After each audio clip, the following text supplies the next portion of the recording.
မသိနားမလဲတဲ့ပုဂ္ဂိုလ်ဟာတို့တွေတဦးနဲ့တဦးရံဖြစ်ပြီးအငြင်းပွားနေခြင်းဟာအငြင်းပွားရင်းနဲ့ပဲဘဝကိုဆုံးသတ်ကြရမှာဖြစ်တယ်ဆိုတာကိုနားမလဲကြဘူးဒီတဲ့ရှင်းရှင်းပြောရမယ်ဆိုရင်တို့တွေဟာရံဖြစ်ရင်သေပွဲဝင်ကြရမယ်ဆိုတာကိုမသိချဘူးသိတဲ့ပညာရှိတွေကြောင့်လောကမှာရံပွဲတွေရပ်ဆဲပြီးတော့ငြိမ်းချမ်းမှုကိုရသွားကြတာဖြစ်တယ်လို့ဒီဒေသနာတော်ကိုမြတ်စွာဘုရားဟောတာဖြစ်တယ်ပေါ့အဲဒီတော့လောကမှာတဦးနဲ့တဦးအစမပြေကြလို့အငြင်းပွားကြတာအစမပြေကြလို့ရံဖြစ်ကြတာလေအဲ့ဒီလိုအစမပြေလို့အငြင်းပွားခြင်းရံဖြစ်ခြင်းဆိုတဲ့အလုပ်တွေကိုလုပ်နေတဲ့ပုဂ္ဂိုလ်တွေဟာဒေါသတွေမောဟတွေနဲ့လွှမ်းခြုံနေသည့်အတွက်ကြောင့်အမှန်တရားဆိုတာမမြင်နိုင်ကြဘူးတကယ်ကရံဖြစ်ရင်ဆဲရင်ဆိုရင်တုံးနဲ့တူရိုက်ရင်နှက်ရင်ငြင်းကြရင်ခုံကြရင်နဲ့သေပွဲဝင်သွားကြပါမယ်သေပွဲဝင်သွားကြရမယ်ဆိုတာကိုစဉ်းစားသင့်တယ်ယေသတ္ထဝိဇာနန္တိအဲ့ဒါလို့စဉ်းစားတတ်တဲ့ပုဂ္ဂိုလ်တွေကငါတို့တွေဟာတွေ့ဆုံခိုက်ကလေးမှာတုံးနဲ့တူညီညွတ်ညွတ်ခင်ခင်မင်းမင်းမေတ္တာသက်ဝင်ချစ်ခင်ကြပြီးအတူတကွလက်တွဲလို့အခက်ခဲတွေကိုဖြေရှင်းကြရမှာဖြစ်တယ်တုံးနဲ့တူရံဖြစ်ပြီးအစမပြေမှုတွေနဲ့စခန်းသွားနေရင်တို့တွေဘာမှအကျိုးရှိမှာမဟုတ်ဘူးလို့သိရှိနားလည်တဲ့ပညာရှိပုဂ္ဂိုလ်တွေကြောင့်တတော်တမ္မန္တိမေတကာအငြင်းခုံပြဿနာတွေတုံးနဲ့တူအစမပြေမှုအငြင်းပွားမှုတွေရပ်စဲပြီးငြိမ်းအေးသွားနိုင်တယ်လို့ဒါမြတ်စွာဘုရားကဟောလို့ရင်ဖြစ်တယ်ပေါ့ဘာကြောင့်ဒါကိုခေါ်တယ်လဲလို့ဆိုရင်မြတ်စွာဘုရားလက်ထက်တော်အခါကာလတုန်းကကောသမိပြည်မှာကောတိတယုံကျောင်းမှာနေထိုင်ကြတဲ့ထင်ရှားတဲ့ယဟန်တော်နှစ်ပါးခေါင်းဆောင်ယဟန်တော်နှစ်ပါးတပါးလင်းခြံရံ900စီတပည့်900စီနဲ့ထင်ရှားတဲ့ယဟန်နှစ်ပါးရှိတယ်တပါးကဝိနည်းကျမ်းကိုလိမ္မာကျွမ်းကျင်အောင်သင်ကြားပို့ချတဲ့ဆရာတဆူပညာတတ်ယဟန်တစ်ပါးနောက်တစ်ပါးကတော့ဝိနည်းကျမ်းမဟုတ်ဘဲနဲ့မြတ်စွာဘုရားဆုံးမသွန်သင်တဲ့သုတ်တန်ကျမ်းတွေကိုသင်ကြားပို့ချပြီးတော့တပည့်900ကိုစာသင်ပေးနေတဲ့ပညာတတ်ယဟန်တော်တစ်ပါးအဲ့ဒါလို့နှစ်ပါးဟာယဟန်900စီကိုခေါင်းဆောင်ပြီးတော့သတင်းသုံးနေထိုင်ကြရတဲ့တနေ့မှာလူဆိုတာလူလောကမှာလူတွေဆိုတာတနေ့မဟုတ်တနေ့ပြဿနာဆိုတာနှစ်ဦးကြားမှာတက်လာတတ်တယ်ပေါ့မိသားစုအတွင်းမှာတောင်ပြဿနာတက်တတ်သေးတယ်ညီကိုမောင်နှမအကြားမှာလည်းပြဿနာတက်တတ်တယ်ဇနီးမောင်နှံနှစ်ဦးကြားမှာလည်းပြဿနာတက်တတ်တယ်အဲ့ဒီတက်လာတဲ့ပြဿနာကိုငြိမ်းချမ်းစွာဖြေရှင်းရမယ်အစားတဦးနဲ့တဦးပြင်းထန်တဲ့ဒေါသတွေနဲ့အနိုင်ယူဖို့ကြိုးစားရင်ပြဿနာကြီးထွားလာနိုင်တယ်ပေါ့ဒါလောကမှာကြုံတွေ့ရတာဖြစ်လို့ဘုရားဝန္တဝင်သူတော်စင်နေအနေနဲ့မိမိတို့အိမ်မှာဇနီးမောင်နှံနှစ်ဦးအမြင်မတူလို့ပြဿနာတက်လို့ရှိရင်အငြင်းခုံမဖြစ်အောင်ညီကိုမောင်နှမအချင်းချင်းကြားမှာပြဿနာတက်ရင်အငြင်းခုံမရှိအောင်ဘယ်လိုပြေလဲအောင်ဆောင်ရွက်ကြမယ်ဆိုတာကိုဒီဒေသနာတော်အရသိရှိနားလည်ကြမှာဖြစ်တယ်ပေါ့အဲ့ဒီယဟန်တော်နှစ်ပါးချာဟာငကိုယ်တော့ကဘာပြဿနာမှမရှိပေမဲ့ဒီနေ့ကျတော့သုတ်တန်ကျမ်းဂန်တွေကိုပို့သင်ကြားပို့ချနေတဲ့ဆရာဖြစ်တဲ့ပညာတတ်ယဟန်ကဝိသကုတိလို့ဆိုတဲ့ယဟန်တန်ဃာတွေအသုံးပြုတဲ့ အိမ်သာကိုတက်ပြီးတဲ့အခါအဲ့ဒီအိမ်သာထဲမှာတန်တရေဆေးတဲ့ရေခွက်ထဲရေကလေးကိုမသွန်ခဲ့မိဘူးဒီတိုင်းအိမ်သာကုရီတက်ပြီးတော့ထွက်လာခဲ့တယ်ရေကြမ်းနေတယ်we need to ပညာတတ်ယဟန်တစ်ပါးကအဲ့ဒီအခန်းကိုဝင်လာတဲ့အခါဒီရေချမ်းကိုမြင်တော့ခုနကသုတ်တန်ဆရာထွက်သွားတာမြင်လိုက်တယ်မြင်လိုက်တော့ဒီရေချမ်းကိုတော်ထားခဲ့တာလားလို့လှမ်းပြောလိုက်တဲ့အခါဟုတ်ပါတယ်မေ့နေလို့ပါဟုတ်ပါတယ်ဝန်ခံတယ်ကိုတော်ဝိနည်းသိက္ခာပုဒ်အရာဒီလိုရေအချမ်းမထားရဘူးဆိုတာမသိဘူးလားတပည့်တော်အမှတ်တမဲ့ထားခဲ့မိပါတယ်အဲ့ဒါလို့ရေချမ်းထားခဲ့ရင်အာဘသင့်နေဆိုတာမသိဘူးလားတပည့်တော်သိပါတယ်အမှတ်တမဲ့ဖြစ်သွားပါတယ်လို့ပြောဒါဖြင့်အဲ့ဒီအဖြစ်ကိုတပည့်တော်ဒေသနာကြားပါမယ်လို့အစဉ်ပြေးတာပဲအဲ့လိုပြောလိုက်ဒေသနာကြားပါမယ်လို့ပြောတော့ဝိနည်းတို့ယဟန်ကဘာပြန်ပြောတော့ဆိုကိုရောမသိလို့မှတ်တမဲ့ဖြစ်သွားတယ်ဆိုရင်လည်းပဲဒေသနာကြားဖို့မလိုပါဘူးအာဘမသိမှာဘူးလို့ပြောလိုက်တယ်ပြောလိုက်တော့ဟိုကိုရောကသူ့အပြစ်မရှိဘူးလို့ယူဆသွားဒီကိုရောကလည်းဝိနည်းတို့ကိုရောကသူတွေ့တာသူပြောလိုက်တာအေးစိတ်စိတ်မနေပဲနဲ့သူ့တပည့်တွေစာချတဲ့အခါကျတော့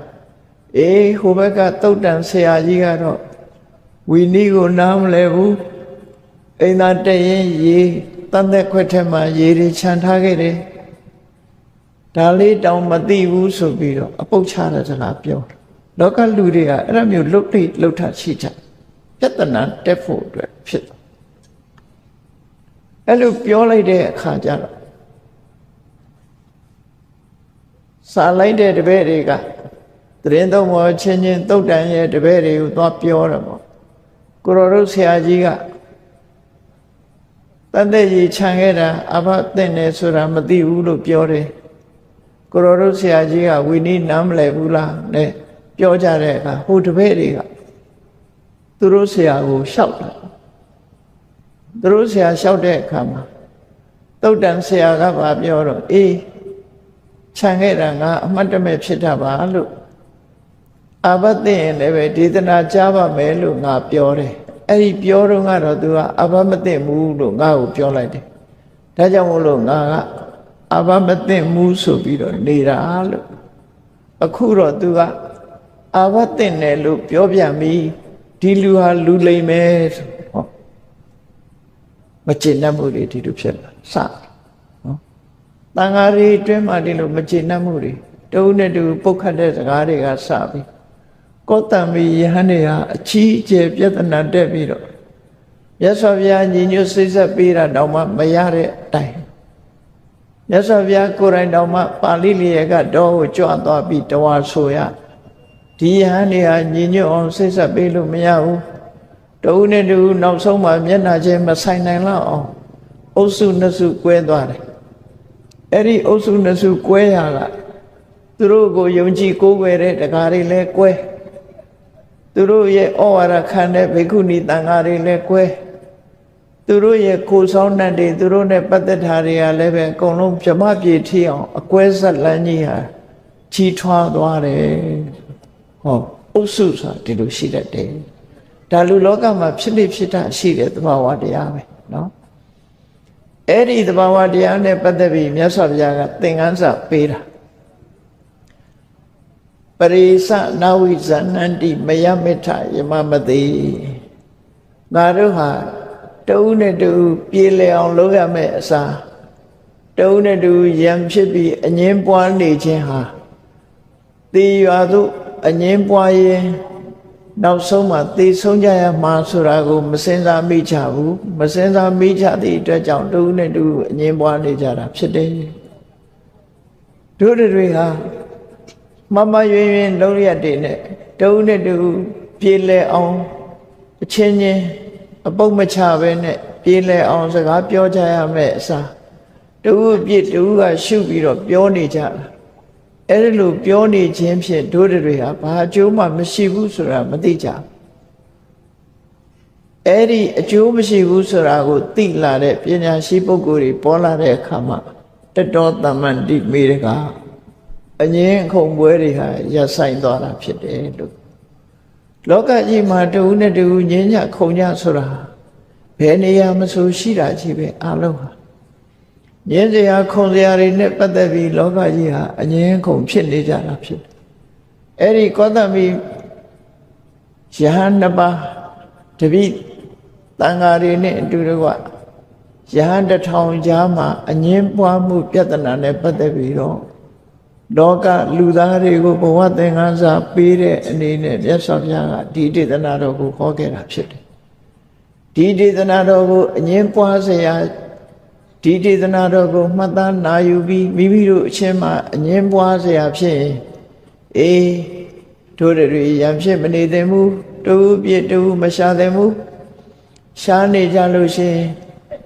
ရင်ရှာရင်တို့တွေဟာအလုံးဟာသိဆုံးကြမှာဖြစ်တယ်ဆိုတဲ့အတိတရားဝင်ဖို့မြတ်စွာဘုရားဟာဆုံးမလိုရင်းပဲဖြစ်တယ်ပေါ့လောကမှာအခုလိုလူတွေချင်းချင်းတန်ဃာတွေချင်းချင်းဘာကြောင့်အငြင်းခုန်တွေဖြစ်နေကြသလဲမြတ်စွာဘုရားကဝိဝါဒမူလ6ပါးဆိုတာဟောခဲ့တာဖြစ်တယ်လူတွေဟာဘာကြောင့်အချင်းချင်းမိဘသာသမီနဲ့မိဘနော်ဇနီးမောင်နှံချင်းချင်းညီကိုမောင်နှမချင်းချင်းမိသားစုတွင်ချင်းချင်းတူနဲ့တူတရားကွက်ဆိုတာလို့လူတွေဟာဘာကြောင့်အငြင်းပွားနေကြသလဲအငြင်းပွားနေတာဟာအမှန်တရားကိုမရှုနိုင်ကြလို့သာအငြင်းပွားတာဖြစ်တယ်လို့မြတ်စွာဘုရားကဝိဝါဒမူလ6ပါးလောကကြီးတစ်ခုလုံးအငြင်းပွားနေခြင်းဟာရှင်တွေကအဆိုးတရားတွေကြောင့်ပဲလို့ဝိဝါဒမူလသုတ်တံမှာအဲ့လိုဟောထားတာဒီနေရာမှာဖြစ်ဆွဲမှတ်သားနာယူကြရမှာဖြစ်တယ်ပေါ့ဝိဝါဒမူလ6ပါးဆိုတာဘာလဲလို့ဆိုရင်နော်ကောဓဥပနာဟစိတ်တူခြင်းနဲ့အညိုအတေထားခြင်းလူတွေဟာထိခနဲ့ရှိရင်စိတ်တူတတ်တယ်စိတ်မရှိဘူးမိဘကလည်းသာသမီပေါ်စိတ်ရှိခြင်းမရှိတယ်သာသမီကလည်းမိဘပေါ်စိတ်ရှိခြင်းမရှိတယ်ညီကိုမောင်နှမအချင်းချင်းလည်းစိတ်မရှိဘူးစိတ်တူကြတယ်အဲ့ဒီစိတ်တူခြင်းဟာအငြင်းပွားခြင်းရဲ့အကြောင်းပဲဖြစ်တယ်ဒါကြောင့်မို့စိတ်တူမယ်ဆိုရင်စိတ်မတူအောင်ကိုယ့်ကိုပြုပြင်ရမှာဖြစ်တယ်မှန်ကန်စွာနှလုံးသွင်းပြီးတော့ကောဓဆိုတဲ့စိတ်တူမှုဒေါသတရားကိုလျှော့ချကြရမှာဖြစ်တယ်အဲ့ဒါကိုမလျှော့ချနိုင်ဘူးစိတ်တူတာပဲဂုံယူပြီးတော့ငါကမရဘူးထိကနေရှိစိတ်တူတယ်ငါစိတ်ကိုလာမစမ်းနဲ့လို့ဆိုတာမျိုးတွေမလုပ်ဖဲနဲ့အေးငါစိတ်တူမိတာမှားပါတယ်နောက်မဖြစ်စေရပါဘူးဆိုပြီးစိတ်တူမှုကိုလျှော့ချဖို့လိုအပ်တယ်ပေါ့ဘာနဲ့လျှော့ချရမလဲလို့ဆိုလို့ရှိရင်အမှန်တရားကိုဆင်ခြင်သုံးသပ်ခြင်းဖြင့်လည်းလျှော့ချနိုင်တယ်ဒေါသရဲ့အပြစ်ကိုရှုမြင်သုံးသပ်ခြင်းဖြင့်လည်းလျှော့ချနိုင်တယ်တစ်ဖက်သားအပေါ်မှာအပြစ်မမြင်မဲနဲ့မေတ္တာသက်ဝင်ခြင်းဆိုတဲ့အကောင်းမြင်တဲ့ရှုမြင်သုံးသပ်ချက်ဖြင့်လည်းလျှော့ချနိုင်တယ်အပြစ်ကိုရှုပြီးဆိုရင်ဒေါသဖြစ်မှာပဲအပြစ်ကိုဘယ်တော့မှမရှုနဲ့ကောင်းတဲ့ကွက်ကလေးကိုသာရှုကောင်းကွက်ကိုရှာမေတ္တာကိုပွားလူဆိုတာအဆိုးကြီးမဟုတ်ဘူးအကောင်းလည်းရှိတယ်လူတိုင်းမှာအဆိုးကြီးမဟုတ်ဘူးအကောင်းတွေလည်းရှိကြဒါကြောင့်မို့ကောင်းတာလေးကိုကြည့်ပြီးတော့အဆိုးကိုမေ့ထားလိုက်မေတ္တာပါဥပမာဘာနဲ့တူတယ်လဲလို့ဆိုလို့ရှိရင်ရေအလွန်စားနေတဲ့ပုဂ္ဂိုလ်တယောက်ခရီးသွားရင်ရေစားတယ်ရေတောက်စရာရေအိုင်ကြီးတစ်ခုတွေ့တယ်သို့တော့အဲ့ဒီရေအိုင်ကြီးကအပေါ်ကမော်သေးမော်ညင်းနေနဲ့ဖုံးနေတယ်ရေကလည်းပဲမတောက်ရမနေနိုင်တဲ့အခါအိုင်နဲ့ဆင်းပြီးတော့မော်သေးမော်ညင်းလေးတွေကိုလက်နဲ့ဖယ်ပြီးတော့ရေကိုတောက်တယ် အစာပြေအောင်ရေကိုတောက်လိုက်တယ်ရေတောက်လိုက်ရမှရှင်တဲ့နှလုံးထဲမှာအေးသွားတယ်အဲ့ဒါလို့ပဲလောကလူတွေဟာတယောက်ယောက်အပေါ်မှာအပြစ်မြင်နေပြီဆိုရင်လူဆိုတာအပြစ်လည်းရှိတယ်အဆိုးလည်းရှိတယ်ရေထဲမှာအကောင်းလည်းရှိတယ်မကောင်းတာလည်းရှိတယ်ဆိုတာအဆိုးကိုဖယ်ထားပြီးတော့ကောင်းကွက်ကလေးကိုရရှာပြီးတော့အသုံးချရမယ်လို့ဒီလိုဆိုလိုရင်းဖြစ်တယ်အဲ့ဒါကိုမြတ်စွာဘုရားရဲ့အဆုံးအမကိုရှေးဆရာကြီးတွေကဂါထာတိကုံးပြီးတော့ထားတာဒေါသခုနဒေါတိဟိကိဏတ္တခုနံဝပတ္တိတရေသေဝလာတိပဝါဟိတဝပိဝေပိပတကောယထာဆိုပြီးခုနဒေါတိဟိကိဏတ္တခုနံဝပတ္တိဆိုလိုတာကလူတယောက်မှာကောင်းခွက်လည်းရှိတယ်မကောင်းတဲ့အကွက်တွေလည်းရှိတယ်မကောင်းတဲ့အကွက်တွေမေ့ထားလိုက်ကောင်းတဲ့အကွက်ကလေးကိုကြည့်ပြီးတော့ကောင်းတာလေးကိုသာကြည့်ပြီးတော့သူ့ဘောမှာမေတ္တာသက်အောင်ကြိုးစားပါလို့ဆိုအဆိုးကိုဘယ်တော့မှမကြည့်နဲ့လို့ပြောအေးရေးစားလို့ရှိရင်မှော်တွေရှိနေတာကိုမကြည့်နဲ့အသာလေးဖယ်လိုက်ရေလေးကိုသာတောက်လိုက်မှော်တွေကိုဖယ်ပြီးရေလေးသာတောက်တယ်လို့ပဲမကောင်းတာတွေကိုဖယ်ထားပြီးကောင်းတဲ့အကွက်ကလေးကိုသာနှလုံးသွင်းဆင်ခြင်ပြီးတော့မေတ္တာသက်ဝင်အောင်ကြိုးစားပါလို့ဒီလိုဆိုလို့ပေါ့နော်နောက်ဆုံးမှာမေတ္တာတရားတိဆောက်ထားနိုင်ပြီဆိုရင်စိတ်တူခြင်းဆိုတဲ့ဒေါသပျောက်ကွယ်သွားမှာပဲဖြစ်တယ်အေးထိခနဲ့ရှိဒေါသဖြစ်ယုံနေမှာမဟုတ်ဘူးတချို့ကအညိုအတေးရင်ထဲမှာမှတ်ထားရှိမှတ်ထားတတ်တယ်အဲ့ဒါကိုဥပနာဟလို့ခေါ်တယ်ရံညိုးဖွဲ့ထားတယ်အဲ့ဒီစိတ်တူခြင်းရံညိုးဖွဲ့ခြင်းဆိုတဲ့နှစ်ခုဟာလူလောကမှာအချင်းများခြင်းရဲ့အကြောင်းရင်းတစ်ခုဖြစ်တယ်လို့ဝိဝါဒမူလသုတ်တံမှာဒီလိုဟောတာနော်ချင်းများခြင်းရဲ့အကြောင်းရင်းဖြစ်လာထို့တူပဲမက္ခပလာတမက္ခဆိုတာကိုယ်ပေါ်မှာခြေဆုရှိရတဲ့နဲ့ခြေဆုကိုအတိမတ်မပြုဘူးလောကလူတွေဟာတဦးနဲ့တဦးခြေဆုတဦးဆိုတာရှိတတ်တယ်ပေါ့အဲ့ဒီရှိတာကိုလုံးဝအတိမတ်မပြုနောက်ဆုံးလူမပြောနဲ့ဘေးရသည်ခရီးသွားလို့တစ်ပင်ရိပ်လေးအောင်မှခဏဝင်ပြီးတော့နားလိုက်ရတဲ့အခါမှာအပူသက်သာပြီးအပန်းပြေသွားတယ်အဲ့ဒီတစ်ပင်လေးရဲ့ခြေဆုသိတတ်ရမယ်လို့ဆိုလို့တစ်ပင်မှာအရိပ်နေအခက်ချိုးချိုးမလုံးရဘူးခြေဆုဆိုတာလူသားမပြောနဲ့တစ်ပင်ရဲ့ခြေဆုတောင်သိတတ်ရမယ်လို့ဒီလိုဆိုတယ်အဲ့ဒါကြောင့်ရှိတဲ့ခြေဆုကိုခြေဖြတ်တာမျိုးမလုံးရဘူးခြေဆုကမ်းတာမျိုးဟာအငြင်းပွားခြင်းအကြောင်းတစ်ခုပဲဖြစ်တယ်ပလာသဘယ်သူမှဘိုးမထားဘူးဆိုတဲ့စိတ်ဓာတ်မျိုးဟာလည်းပဲအငြင်းပွားခြင်းရဲ့အကြောင်းတစ်ခုဖြစ်တယ်နောက်တစ်ခုကတော့အိတ်တာနဲ့မစ္စရိယအိတ်တာဆိုတာတစ်ဖက်သားကြီးပွားလာရင်မနာလိုဘူးမစ္စရိယဆိုတာကိုကြီးပွားသလိုမကြီးပွားစေခြင်းဘူးအဲ့ဒီနှစ်ခုဟာလည်းပဲလူလောကမှာလွှမ်းမိုးနေသည့်အတွက်ကြောင့်လူတွေဟာမနာလိုစရာနဲ့ကြုံတွေ့ရင်မထိန်နိုင်ကြဘူးကိုအောင်မြင်နေတဲ့အခါသူများအောင်မြင်သွားမှာကိုလည်းပဲမလိုလားကြဘူးဒါကြောင့်မို့တူနဲ့တူဟာအငြင်းပွားမှုတွေဖြစ်နေတာလို့မြတ်စွာဘုရားဟောတယ်နောက်တစ်ခုကတော့တထနဲ့မာယာတထဆိုတာကောက်ချစ်ဆင်လဲခြင်းမာယာဆိုတာလှည့်စားခြင်းဘာကွာသလဲဆိုရင်ကောက်ချစ်ဆင်လဲတယ်ဆိုတာကိုယ်မှအယီချင်းမရှိဘဲနဲ့အယီချင်းအောင်ရှိအောင်ဆောင်းတာဂုံမရှိဘဲနဲ့ဂုံရှိအောင်ဆောင်းတာကောက်ချစ်ဆင်လဲတယ်လို့ပြောတယ်မာယာဆိုတာကိုမဟုတ်တာလှုပ်ထားတာကိုဖုံးကွယ်ဖို့ကြိုးစားတာလူမသိအောင်ဖုံးကွယ်ဖို့ကြိုးစားတာမာယာအဲ့ဒီနှစ်ခုဟာလည်းပဲလူလောကမှာအငြင်းပွားခြင်းရဲ့အကြောင်းတရား အကြောင်းမကောင်းတရားတွေပဲဖြစ်တယ်လို့မြတ်စွာဘုရားဒီလိုဟောတယ်နောက်တစ်ခုကဘာလို့ဆိုရင်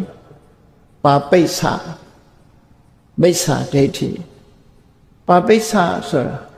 အောက်တန်းကျတဲ့စိတ်ဓာတ်အောက်တန်းကျတဲ့အလိုဆန္ဒရှိဘယ်တော့မှ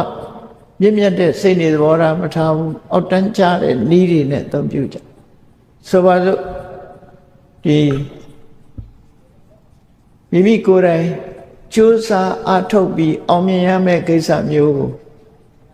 ကြိုးစားအထုတ်ခြင်းမပြုဘဲနဲ့ဖြတ်လန်းကရခြင်းအဲ့ဒါမျိုးပါပိဿလို့ခေါ်ဖြတ်လန်းကနေပြီးတော့မမမကန်နီးလန်းနေနဲ့ထက်တန်းရအောင်ကြိုးစားတယ်ပါပိဿမိစ္ဆာဒိဋ္ဌိအမြင်မှန်ကန်တဲ့အမြင်မရှိဘူးမှားရွံ့တဲ့အမြင်တွေရှိတယ်အဲ့ဒီနှစ်ခုဟာလည်းပဲဝိဝါဒမူလလို့ခေါ်တယ်အငြင်းပွားခြင်းရဲ့အကြောင်းတရားပဲဒါတွေမဖယ်ရှားပဲနဲ့လူလောကဟာတူနဲ့တူတင့်တယ်မြတ်တာမှုဆိုတာမရှိနိုင်ဘူးရှင်ထဲကဒီအစိုးတရားတွေကိုဖယ်ရှားပြဖို့လိုအပ်တယ်နောက်တစ်ခုကအဆိုးဆုံးကဘာလဲလို့ဆိုရင်တန်ဒိဋ္ဌိပရမတိလောကလူတွေဟာကိုယ်အမြင်ကမှအမှန်တခြားလူရဲ့အမြင်ဟာအမှားကိုယ်ဟာကိုယ်မှအမှန်ကြာမီးရဆိုတာကြားဘူးကြတယ်မဟုတ်လားကိုပြောလိုက်တဲ့စကားတစ်ခုဟာမှန်မှန်သိရင်ကိုမခံကြဘူးရှေးတုန်းကပြောခဲ့တဲ့စကားတစ်ခုကြာမီးရတဲ့ဘာလဲလို့ဆိုလို့ရှိရင်လူမတယောက်ကြည့်ဖို့ဆိုပြီးတော့ဆရာတဦးသွားပင်တော့လူမကအဖျားတက်နေလို့စောင်းကြီးခြုံပြီးတော့အိတ်နေဆရာရောက်လာတဲ့အခါကျတော့လူမခေါင်းမူခြုံအိတ်နေတာဆိုတော့မသိဘူးလက်ကိုဆွဲပြီးတော့စမ်းလိုက်တယ်လူမရဲ့ယောဂဘာတော့ဆိုတာလက်ဆွဲပြီးတော့စမ်းလိုက်တဲ့အခါကျတော့ဆရာကချက်ချင်းအဖြေထုတ်လိုက်တယ်ဒါမီးရယောဂပဲလို့ပြောတာနော်မီးရယောဂပဲဆိုပင့်လာတဲ့လူကမျက်လုံးပြူသွားတာဆရာလူမကယောက်ျားကြီးဗျယောက်ျားကြီးကိုမီးရယောဂလို့ပြောတော့ထူးဆန်းသွားတာပေါ့နော်ဆရာယောက်ျားကြီးဗျလို့ပြောတော့ကြာကွာမီးရဖဲလို့ပြောမပြင်းတော့တာပြောတာနော်အဲ့ဒါမျိုးကိုတန်ဒိဋ္ဌိပရမတိလို့ခေါ်တယ်အငြင်းပွားစရာကိုမှားသွားရင်အေးဟုတ်တယ်ငါမှားသွားတယ်ငါယောက်ျားလားမိန်းမလားမသိလို့ဒီလိုပြောမိပါတယ်ဆိုရင်ပြဿနာမရှိတော့မဟုတ်တော့ဘူးသူ့အမှားကိုဆက်ပြီးတော့အတည်ပြုတယ်အမှန်လို့တယ်ကြာမီးရဆိုပြီးတော့ပြောလိုက်တယ်အဲ့ဒီကစပြီးကြာမီးရဆိုတဲ့ကပေါ်လာခဲ့တာနော်လောကမှာကြာမီးရကိုယ်အယူဆတစ်ခုကိုမစွန့်လွတ်နိုင်ခြင်းဟာလည်းပဲအငြင်းပွားခြင်းရဲ့အကြောင်းတစ်ခုပဲဘယ်သူပဲဖြစ်ဖြစ်မှားရင်မှားတယ်လို့ဝန်ခံနိုင်ရမယ်အေးမြတ်စွာဘုရားကဓမ္မပဒဒေသနာတော်မှာအငြင်းပွားမှုတွေဟာအမှန်တရားကိုမသိလို့ရှင်ထဲကအခုခံနေရှိလို့အငြင်းပွားနေတာဖြစ်တယ်လို့ဆုံးမဩဝါဒပေးတာပဲဖြစ်တယ်ပေါ့လောကလူတွေဟာကိုယ့်ဟာကိုယ်သာလင်ကိုယ်အမှန်လို့ယူဆပြီးတော့တစ်ဖက်သားရဲ့အမြင်ကိုလက်မခံနိုင်ကြဘူးလက်မခံနိုင်ကြဘူးမြတ်တာတဲ့အမြင်နဲ့လက်ခံနိုင်ရမှာဖြစ်တယ်ဥဒနာပါဠိပထမနာနာဒိဋ္ဌိယတုတ်မှာပုံမြင်ခက်ဆန်ဆန်ဇလံကလေးတစ်ပုဒ်ပါတယ်အဲ့ဒီဇလံလေးကိုနာကြည့်ရအောင်မြတ်စွာဘုရားဟောထားတဲ့ထဲမှာဒီဇလံလေးပါနေတယ်ဘာလဲလို့ဆိုရင်သာဝတိမြို့မှာဘုရင်ကြီးတစ်ပါးရှိတယ်အဲ့ဒီဘုရင်ကြီးကတခါတရံနန်းတော်မှာနေရတော့ပြင်းတဲ့အခါကျတော့တိုင်းသူပြည်သားတွေခေါ်ပြီးတော့ရှိစရာလှုပ်တာမျိုးတခါလှုပ်တယ်တရက်တော့ဘုရင်ကြီးကဘာလှုပ်တုံးဆိုတော့သာဝတိမြို့မှာမျက်စိနှကွင်းအလင်းမရတဲ့မျက်မမြင်နေခေါ်လိုက်စမ်းအကုန်လုံး မျက်မမြင်တွေကိုဆင့်ခေါ်လိုက်တာသာဝတိမြို့ကမျက်စိမမြင်တဲ့လူတွေအကုန်လုံးခေါ်ပြီးတော့နန်းရင်ပြန်ကိုစုထားမျက်စိမမြင်တဲ့လူကဘယင်ကတော့ဆူချတော့မှာပဲဆိုပြီးတော့လာကြတာပေါ့နန်းရင်မြင်တဲ့ရောက်ပြီးတော့မျက်စိမမြင်တဲ့လူတွေအကုန်လုံးရောက်ပြီးဆိုတာကိုအမတ်ကြီးတွေကဘယင်ကြီးစီတဏှာဥတင်တဲ့အခါဘယင်ကြီးကအဲ့ဒီလူတွေကို6စုခွဲအစုလိုက်6စုခွဲလိုက်6စုခွဲပြီးတော့ဆင်းအကြောင်းကိုတယောက်နဲ့တယောက်မတူအောင်ရှင်းပြလိုက်ကြကွာနော်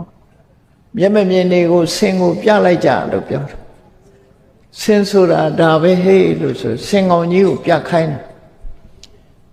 တော့လူ6စုပထမအစုကို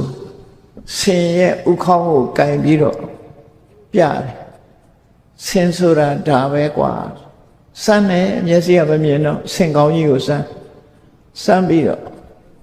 ဆင်းရဲ့ပုံသဏ္ဍာန်ကိုဖော်တဲ့အခါဆင်းဆိုတာရေအိုးကြီးလို့ပါလားအိုးကြီးလို့ပါလားဆိုပြီးဆင်းကိုအိုးနဲ့တူတယ်လို့မှတ်ထားတယ်အဲ့ဒီတစုကနောက်ဒုတိယအစုကိုစမ်းခိုင်းတဲ့အခါမှာနရွက်ကိုစမ်းခိုင်းတယ်ဆင်းနရွက်ကြီးကိုကင်ခိုင်းပြီးတော့ဒါဟာဆင်းဆိုတာဒါပဲလို့ဆိုဒုတိယဆိုတာဟာဆင်းနရွက်ဆိုတာသကောကြီးနဲ့တူပါလားဆင်းဆိုတာသကောကြီးနဲ့တူပါလားလို့ဖြစ်တာတတိယအစုကြတော့အစွဲကိုစမ်းခိုင်းပြီးတော့ဆင်းဆိုတာဒါပဲလို့ပြောတော့အစွဲစမ်းတဲ့ကောင်တွေကဆင်းဆိုတာတန်ချောင်းကြီးပါတန်ချောင်းကြီးနဲ့တူတာပါလားလို့ဆိုဆင်းကိုမှတ်သွားကြစတုထအစုကြတော့ဆင်းရဲ့နှာမောင်းကိုစမ်းပြီးတော့ဆင်းဆိုတာဒါပဲกว่าလို့ပြောဟာဆင်းဆိုတာဟာထွန်းတုံးထွန်တန်ကြီးနဲ့တူတာပါလားလို့ဒီလိုပြောကြဗျာ9ယောက်မြောက်အစုကိုတော့ဆင်းရဲ့ကိုယ်တည်းကြီးကိုစမ်းပြီးဆင်းဆိုတာဒါပဲလို့ပြောတဲ့အခါအဲ့ဒီလူတွေကစမ်းပြီးတော့ဟာဆင်းဆိုတာစပက်ကြီးနံရံကြီးနဲ့တူပါလားလို့ဆင်းကိုပုံစံအမျိုးမျိုးနဲ့မှတ်သားနေကြတယ်စတုထအစုကြလို့ရှိရင်ဆင်းရဲ့ခြေထောက်ကိုစမ်းခိုင်းပြီးဆင်းဆိုတာဒါပဲလို့ပြောတော့ဟာဆင်းဆိုတာကတိုင်ကြီးလို့ပါလားနောက်တစ်ခါဒီ9မြောက်အစုကိုကြတော့ဆင်းရဲ့မြေတူရိုးကိုစမ်းခိုင်းစမ်းပြီးတော့ဆင်းဆိုတာငရုတ်ဆုံကြီးလို့ပါလားဟိုဘက်ဒီဘက်မတူတာနောက်တစ်ခါ10ခုမြောက်အစုကြတော့ဆင်းရဲ့မြည်တူအယိုးကိုစမ်းခိုင်းတယ်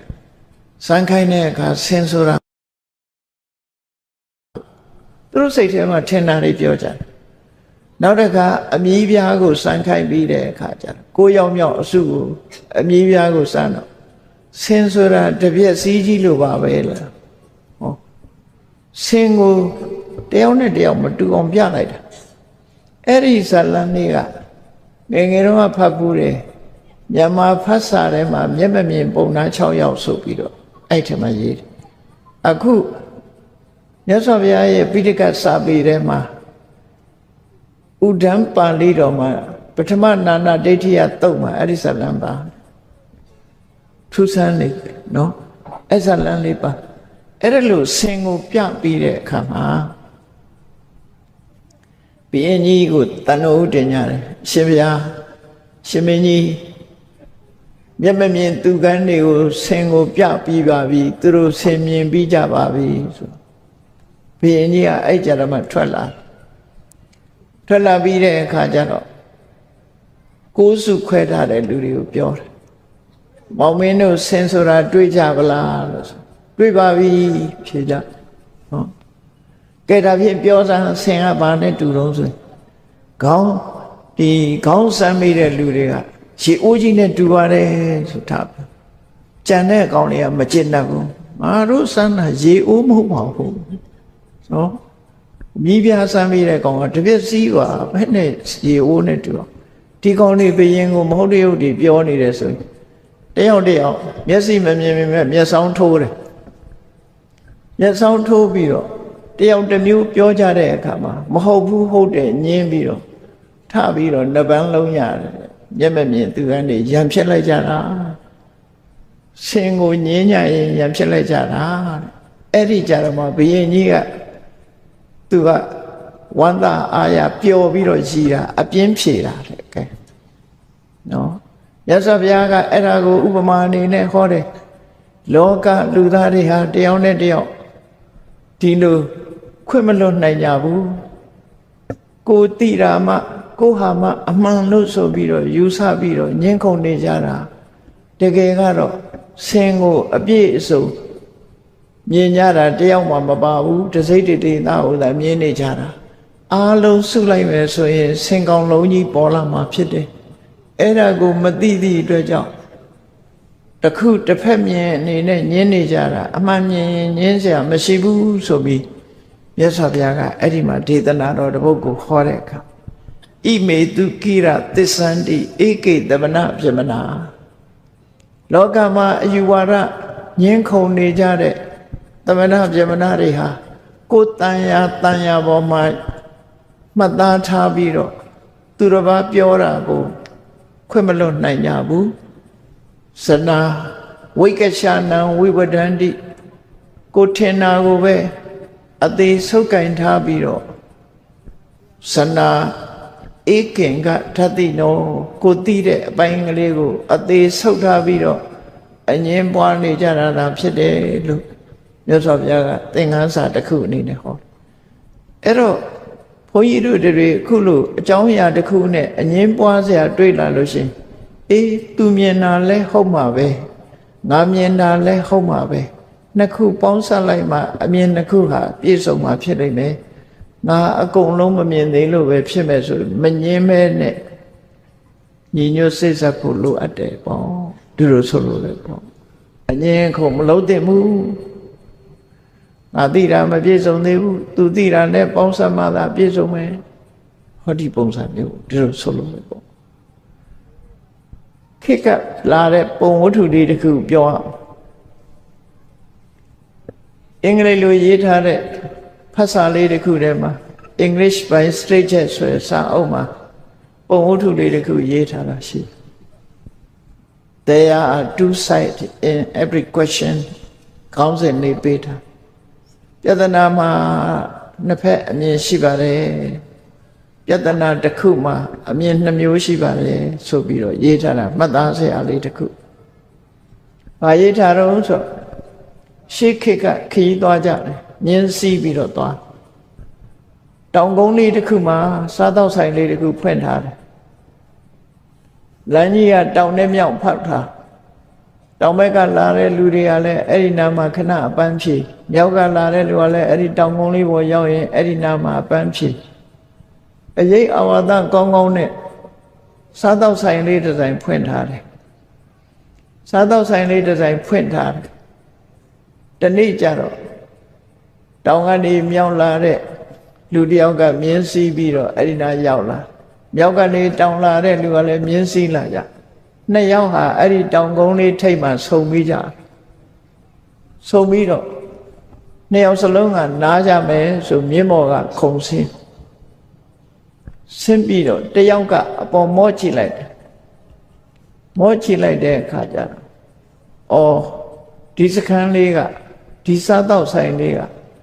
ရွှေချင်သေးစားတော့ဆိုင်လို့ခေါ်တာဖြစ်လိမ့်မယ်ပြောလိုက်တယ်သူကသူပြောတာရွှေချင်သေးစားတော့ဆိုင်အဲ့ဒါလာတော့ဟိုတစ်ဖက်ကလာတဲ့လူကမော့ကြည့်လိုက်မော့ကြည့်ပြီးသူကဘာပြောတော့ဆို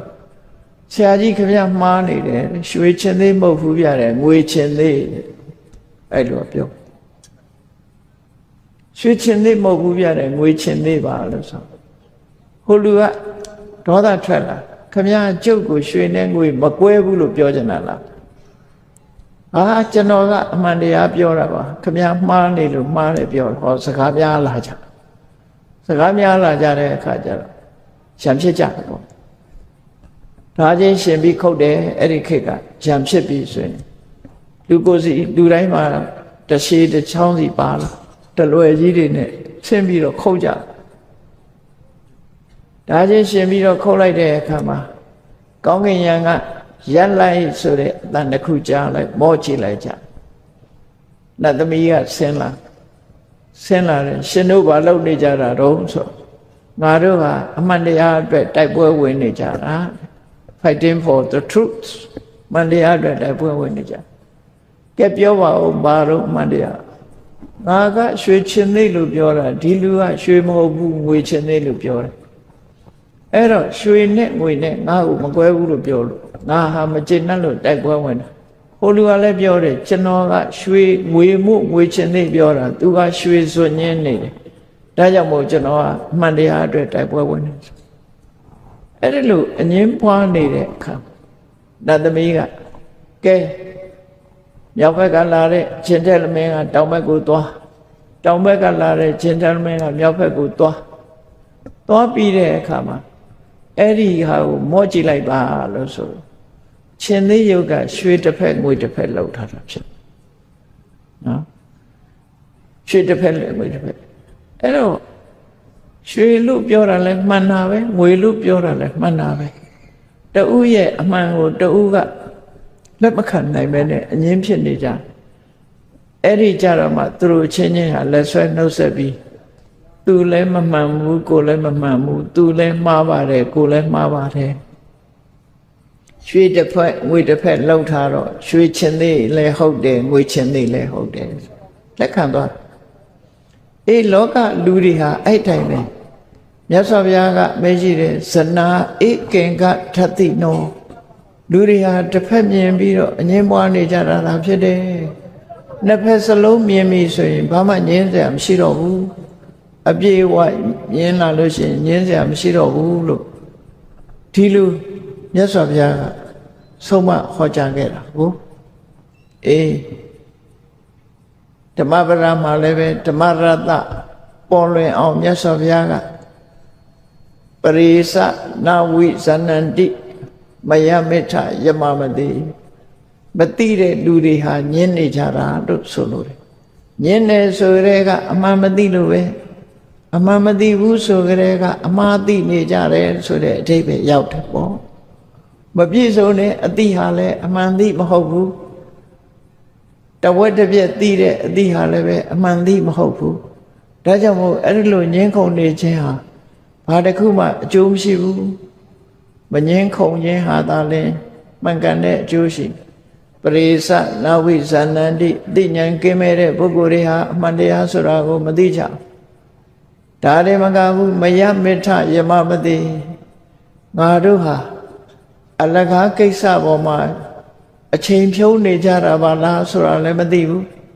ငါတို့ဟာတဦးနဲ့တဦးရံဖြစ်ရင်းနဲ့သိချင်းတရားနဲ့ရင်ဆိုင်ဖို့သွားနေကြတာပါလားဆိုတာလည်းမစင်စားမိကြဘူး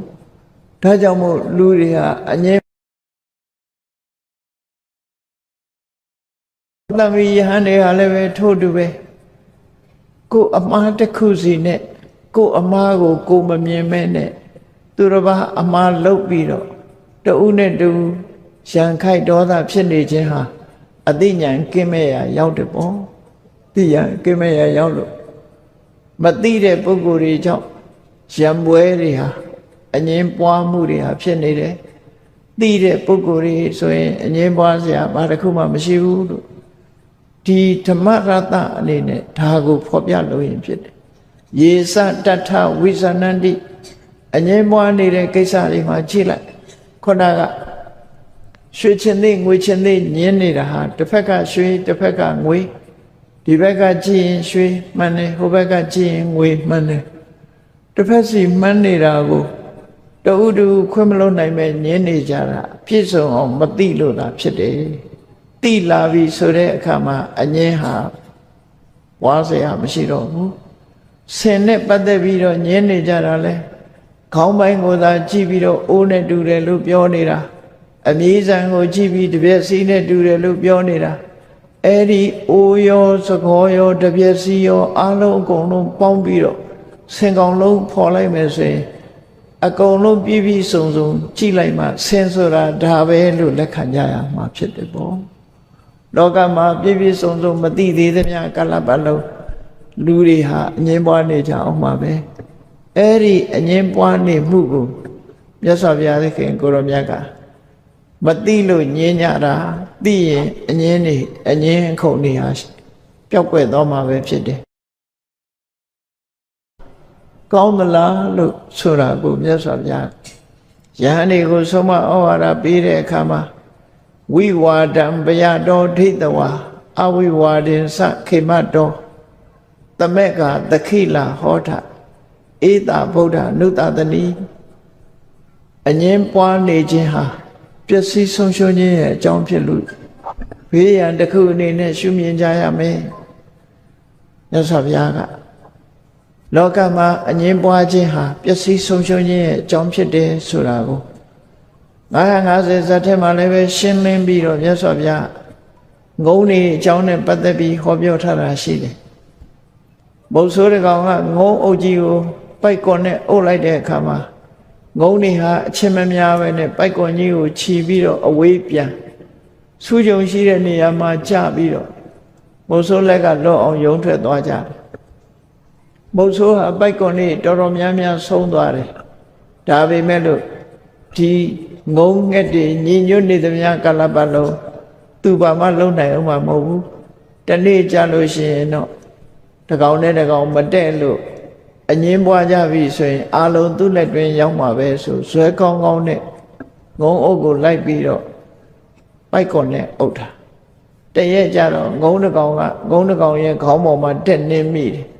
နင်းမိတဲ့အခါကျတော့မင်းကဘာလို့ငါခေါင်းနေရတာတော့မတော်လို့ပါဘာမတော်ရမှလဲဆိုရန်ဖြစ်ကြတာနော်အဲ့ဒီကနေပြီးငုံနေဟာတကောင်နဲ့တကောင်မတည့်ကြရန်ဖြစ်နေကြ